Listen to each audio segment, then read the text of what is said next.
കനത്ത മഴയെ തുടർന്ന് പാകമാകാത്ത ജാതിക്കായ പൊഴിഞ്ഞു നശിക്കാൻ കാരണം കുമിൾബാധയെന്ന കൃഷിവകുപ്പിന്റെ കണ്ടെത്തൽ.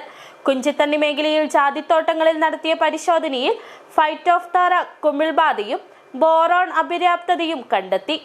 ബോഡോ മിശ്രിതമടക്കമുള്ള പ്രതിരോധ മാർഗങ്ങളും കൃഷിവകുപ്പ് നിർദ്ദേശിച്ചിട്ടുണ്ട്. ശക്തമായ മഴയ്ക്ക് ശേഷം ഹൈറേഞ്ച് മേഖലയിൽ വ്യാപകമായി ജാതിക്ക പൊഴിഞ്ഞു നശിച്ചിരുന്നു.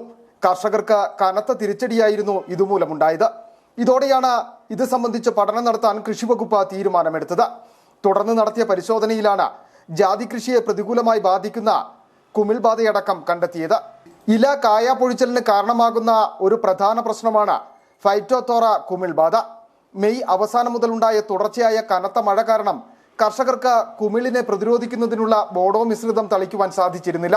ഇതും രോഗവ്യാപനത്തിന് പ്രധാന കാരണമായി.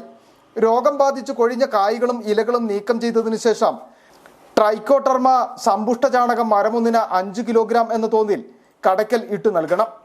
ന്യൂഡോമോണാസ് 30 ഗ്രാം 1 ലിറ്റർ വെള്ളത്തിൽ കലക്കി നല്ലതുപോലെ മരത്തിൽ തളിക്കുകയും കൂടാതെ നീർവാഴ്ച സൗകര്യം ഉറപ്പാക്കുകയും വേണമെന്ന് അധികൃതർ പറഞ്ഞു. ഇതോടൊപ്പം തന്നെ പ്രതിരോധത്തിനായി 1% ബോഡോ മിശ്രിതം അല്ലെങ്കിൽ കോപ്പർ ഹൈഡ്രോക്സൈഡ് 2 ഗ്രാം 1 ലിറ്റർ വെള്ളത്തിൽ എന്നിവയിൽ ഉപയോഗിക്കാം.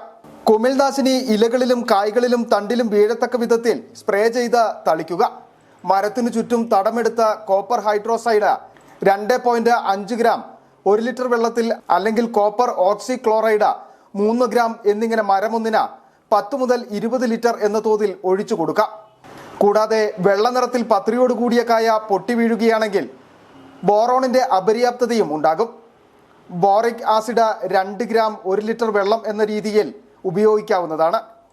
50 ഗ്രാം ബോറാക്സ് മണ്ണിൽ ചേർത്ത് കൊടുക്കുന്നതും അത്യുത്തമമാണെന്നും കൃഷിവകുപ്പ് അധികൃതർ വ്യക്തമാക്കി. City vision, Rajakkad.